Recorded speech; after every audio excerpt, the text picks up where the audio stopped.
Okay, this is a internal view of Nakamichi CR4. As you can see, the chassis is all made up of copper, completely copper. Even the bottom plate is made up of copper.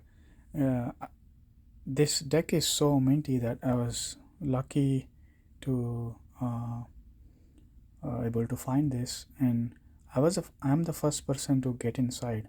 I just changed the belts in it. Um, So one trick is one thing to keep in mind is open the bottom plate also before you try to get the mechanism outside. And there are 6 connectors that one needs to remove. One is here, and one is here, and one is here. Keep in mind this one goes into the bottom here. This deck was made in Taiwan. So there are two other connectors here. When you put it back, make sure that you put the connector back into the right connector here. And then there is one that this is an LED connector for the cassette well. And then finally this is another connector here. It goes all the way.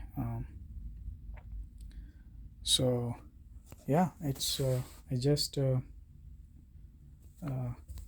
when I was opening the screws, I did not even see any marks of previous opening. In fact, I made some marks. It's inevitable because when that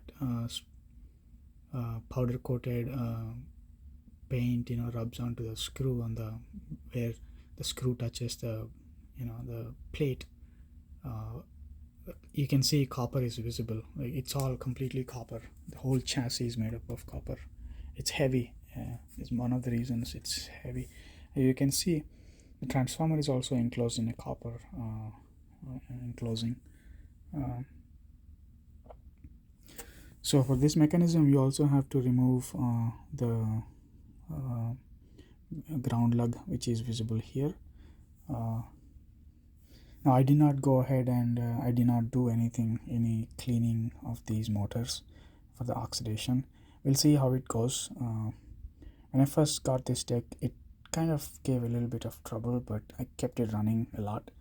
I think the heads did not drop properly, but ever since I really didn't have any problem. I had some kind of a diagonal tape skew, like tape was like chewed diagonal marks on the tape. It was like half an inch or inch of my TDKMA expensive tapes, by the way. So I went ahead and changed the back tension belt. That could be one of the reasons, and another reason is any oxidation buildup in these brushes in this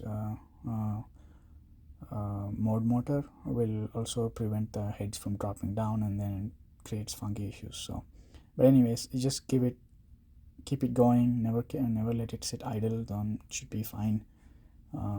Especially because this is such a new deck, and I don't think anybody really used it. So there's a less chance of oxidation buildup, but still there will be some.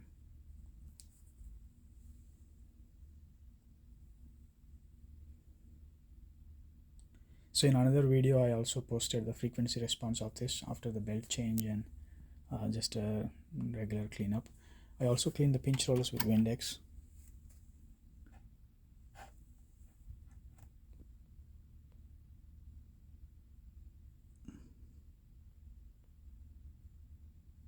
Get the head.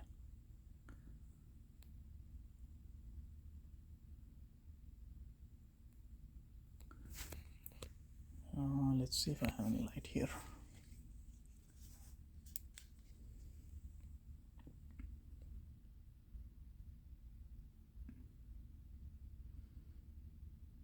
Yeah, I gave those pinch rollers a nice cleaning. And there was not much muck on it, but still I went ahead and cleaned them.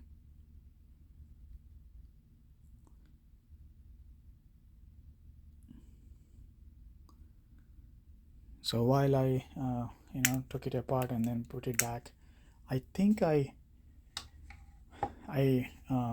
when I was adjusting the azimuth, I probably didn't do a good job or something. I don't know. Maybe one of the connectors was loose, so I was unable to adjust bias on any of the types of the tapes. So I went back and pushed the connectors properly, and then also I adjusted the azimuth again for the playback azimuth, and then I was able to adjust. I was a little worried. Oh, like, what did I do to this deck? A beautiful deck that is no longer usable if you cannot really adjust the bias. So anyways, now it is perfect. In other video you'll see a frequency response. I'll link the video in this description. So for your pleasure, one last time.